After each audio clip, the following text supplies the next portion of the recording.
Hello and welcome to Gooner Gathering. This is the Women's World Cup update show. So just a lot of news coming thick and fast, a lot of match reporting to be done. Obviously with the opening day, both Australia and New Zealand are co-hosting, so it meant two opening games, two different countries. It started off with New Zealand, Hannah Wilkinson scoring the only goal of the game against Norway. That also means that New Zealand have secured their first ever win at a tournament, men's or women. It also means that Hannah Wilkinson has once again scored the only goal for New Zealand at a World Cup with 3.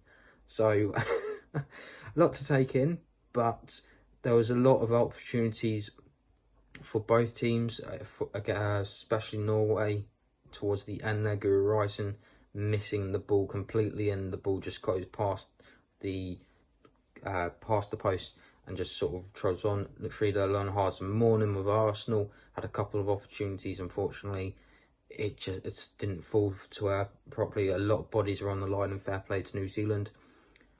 Hannah Wilkinson obviously scoring the first goal of the tournament. A great opportunity, cross it into the box, and it was just a straight and clear effort. Goes back into the back. It's almost like a FIFA goal. So you know when people cross it straight across the box and someone taps it in. Essentially, that was Hannah Wilkinson's goal, but it was a very well worked team goal in the build up to that. We also had the first ever VAR mic up opportunity, so very interesting to see how that went, and it went surprisingly well. It was nice, clear, concise. We understood what had happened, and the penalty, it was a penalty incident for New Zealand. Ria Percival actually decided to hit the crossbar, typical Tottenham player. But we won't go into that too much detail, because next up was the Australia squad. So a lot of team news before that. It came out that Sam Kerr had actually come out injured. She's not going to be playing for the first 2 matches. So it's also messed up a lot of people's fantasy teams, which is kind of funny. But that's just me. Yes, Australia. So Australia, Republic of Ireland, Steph Catley and Caitlin Ford against Katie McCabe on the Arsenal front.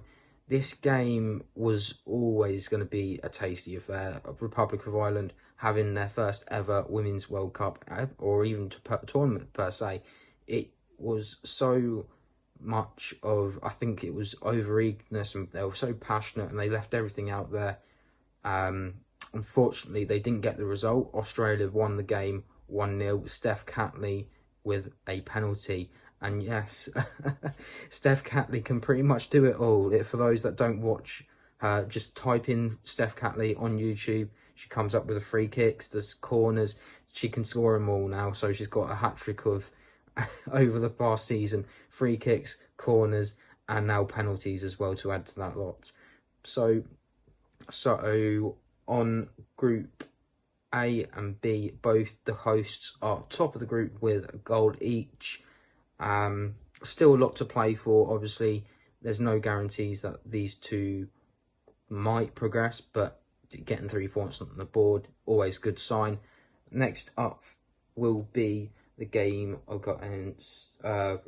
Group B, Nigeria against Canada. That will be a 3:30 in the morning game. You'll have the Philippines against Switzerland at 6 o'clock in the morning. So, nice and early games, a lot of time for you to get up, wake up, have some cereal and watch these games if you're going to work.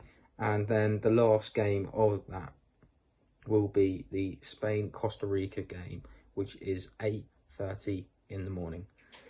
So that is all for the World Cup updates, and don't forget to like, share, subscribe and leave your comments below, and I hope to see you on the next one. Goodbye.